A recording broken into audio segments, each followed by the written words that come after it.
Baik, Assalamualaikum dan salam sejahtera. Bersama-sama saya Muhammad Dihya Sahlan dalam Berita Pagi Sabah edisi Selasa 14 Januari 2020. Calon Parti Warisan Sabah bagi pilihan raya kecil Kimanis, Datuk Karim Bujang sedikit pun tidak mengambil hati dengan tohmahan pembangkang, sebaiknya mahu kekal fokus untuk mendapat kepercayaan rakyat demi membawa pembangunan ke kawasan itu.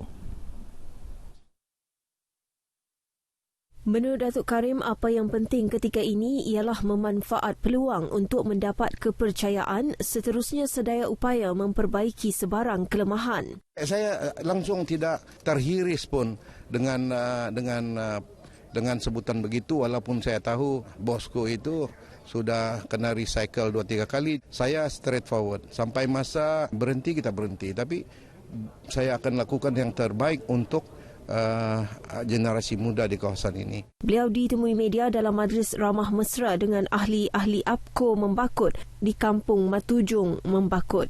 Beliau mahu pengundi awal esok memilih seorang wakil rakyat yang mampu membawa suara rakyat di Parlimen. Baik PRK Parlimen Kimanis semakin menghampiri kemuncaknya dan hari ini 9 pengundi awal kesemuanya anggota polis akan mengundi. Perkembangannya kita bersama-sama Mazrona Kalingalan langsung dari pusat pengundian awal di Bilik Gerakan Balai Polis Membakut. Silakan Mazrona.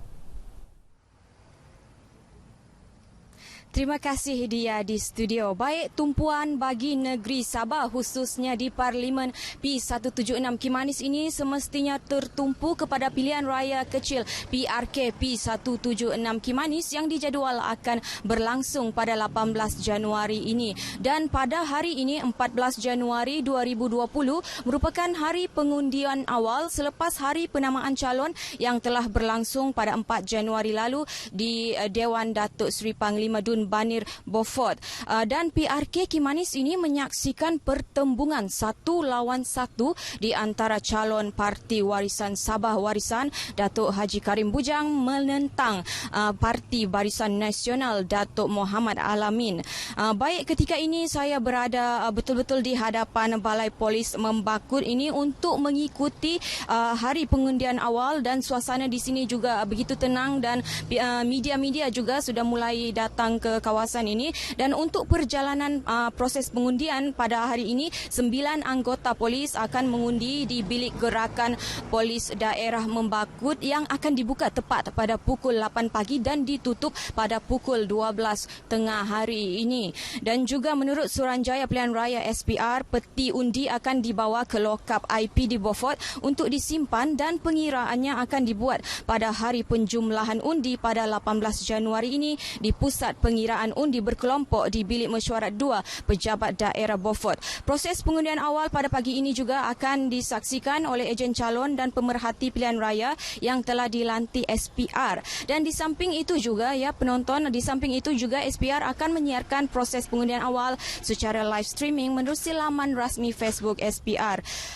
Suasana di sini berjalan seperti biasa dan saya kira SPR juga sudah bersedia dengan proses undi awal yang akan berlangsung hari ini. Dan sedikit maklumat yang boleh saya kongsikan mungkin mengenai Parlimen Kimanis ini, ia terdiri daripada 2 Dewan Undangan iaitu N23 Bongawan dan N23 Membakut, dan daftar pemilih sebanyak 29,664 pengundi termasuk 9 pengundi awal dan 1 pengundi tidak hadir luar negara. Dan PRK Kimanis ini diadakan selepas mahkamah memutuskan kemenangan Datuk Seri Anifah Aman bagi kerusi berkenaan pada pilihan raya umum lalu sebagai tidak sah dan terbatal. Apapun, SPR berharap agar para pengundi turun untuk menunaikan tanggungjawab dan hak masing-masing pada hari ini. Saya kira itu sahaja laporan ringkas yang boleh saya bawakan daripada Balai Polis Membakut ini. Teruskan menonton berita RTM untuk perkembangan dari semasa ke semasa. Saya Mazrona Kalinggalan melaporkan untuk RTM. Baik, terima kasih Mazrona. Pertubuhan Kinabalu Progresif Bersatu APCO akan memastikan 1,300 ahlinya yang aktif di kawasan Parlimen Kimanis keluar mengundi pada hari pengundian PRK Parlimen Kimanis Sabtu ini dan memilih calon yang benar-benar memperjuangkan nasib rakyat Sabah. Bercakap dalam majlis ramah mesra dengan ahli-ahli APCO Membakut di Kampung Matujung Membakut, Presidennya Datuk Seri Wilfred Madius Tangau mahu pengundi menolak politik yang melampau dan menghina calon-calon lain.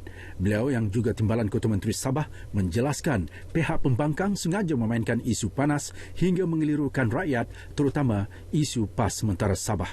Yang bosku ini tanyalah, dan selama ini berapa tahun dia jadi Perdana Menteri? Kenapa tidak diselesaikan? Kenapa hari ini mau mempersendahkan, mengelirukan cadangan, pelaksanaan cadangan yang mereka adalah sebagian daripadanya?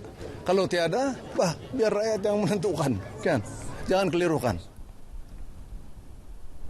Sementara itu, Naib Presiden Warisan Datuk Peter Anthony berkata jentera Parti Warisan akan terus bekerja sepanjang tempoh berkempen yang hanya tinggal beberapa hari sahaja lagi. Walaupun penerimaan masyarakat Kadazan Dusun dan Murut KDM di kawasan Parlimen Kimanis terhadap calon warisan bagi PRK itu adalah baik. Datuk Peter yang juga Presiden KDM Malaysia berkata rakyat kini sedar pemilihan calon daripada parti kerajaan lebih menjamin pembangunan dan masa depan anak-anak mereka. Ini adalah pemilihan untuk memilih calon parlimen dan bukannya merubah kerajaan. Dan bila mereka berfikir, saya percaya disebab itulah mereka berfikiran bahawa adalah lebih baik menyokong kerajaan daripada menyokong pembangkang. Beliau ditemui media selepas majlis rumah terbuka santai Christmas dan Tahun Baharu 2020 di PDM Gadong Kimanis. Ditanya mengenai masalah air di Beaufort, Datuk Peter yang juga Menteri Pembangunan Infrastruktur Sabah berkata masalah itu yang berlaku sejak pemerintahan terdahulu sudah pun diambil tindakan oleh kerajaan kini menerusi pelbagai perancangan termasuk kelulusan empangan papar. Selain itu, beliau juga telah mencadangkan agar laluan kereta api Tenem Halogilat Beaufort Kota Kinabalu dinaik taraf dan jaringan baru dibuat melalui Kota Kinabalu sehingga ke Kudat. Fasa kedua dari Kudat ke Tawau dan Tawau Sandakan. Ya, walaupun kempen pilihan raya kecil PRK Parlimen Kimanis terus rancak diadakan kedua-dua calon yang bertanding, namun kegiatan harian penduduk setempat masih diteruskan seperti biasa.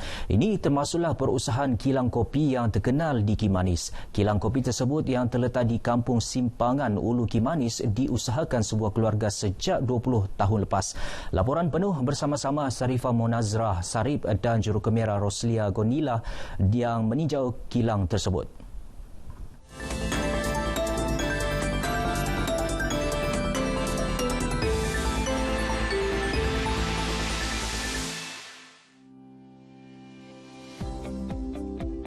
Pada mulanya, perusahaan membuat kopi yang dilakukan sebuah keluarga di Kampung Simpangan Ulu Kimanis ini bertujuan untuk menampung perbelanjaan harian keluarga.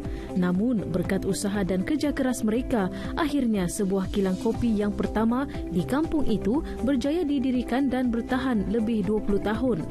Menurut salah seorang pemilik kilang tersebut, Wong Foy An, kilang berkenaan diusahakan bersama-sama adik-beradik dan bapa saudaranya dengan menggunakan kaedah lama iaitu kayu api untuk memanggang biji kopi. Manakala bekalan kopi mentah diperoleh dari pembekal seluruh negeri seperti Ranau dan sekiranya bekalan tidak mencukupi, biji kopi terpaksa diimport dari luar negara seperti Indonesia. Setiap minggu kilang ini menghasilkan kira-kira 300 kg kopi yang siap dipanggang. Pengusaha kopi ini telah dilakukan oleh keluarga ini sendiri sejak 20 tahun yang lalu di kampung ini. Dan yang lebih menarik dan istimewa mengenai proses kopi ini, mereka menggunakan kayu api untuk memproses kopi kerana difahamkan dengan menggunakan kayu api, kualiti dan juga wangian kopi itu lebih sedap berbanding dengan kopi-kopi yang lain. Proses membuat kopi ini bukanlah semudah yang disangka. Biji kopi yang dimasukkan ke dalam setiap kawah haruslah 30 kg dan dipanggang selama sejam dengan kawalan api yang bersesuaian. Ini merupakan faktor penting menjamin kualiti kopi yang akan dihasilkan. Sebelum dia mau jadi warna coklat, kita mesti mau garam. Dia punya kegunaan, dia buang dia punya asap. Lepas tu api dia cukup sudah, baru untuk butter. Butter mesti mau 1 pan 5 kg. Lepas tu gula mesti mau 16 kilo punya gula. Kopi yang dihasilkan akan dipasarkan ke seluruh negeri, khususnya di tamu-tamu seperti Kimanis, Papar, Bongawan, Beaufort dan Kota Kinabalu menggunakan jenama bintang emas.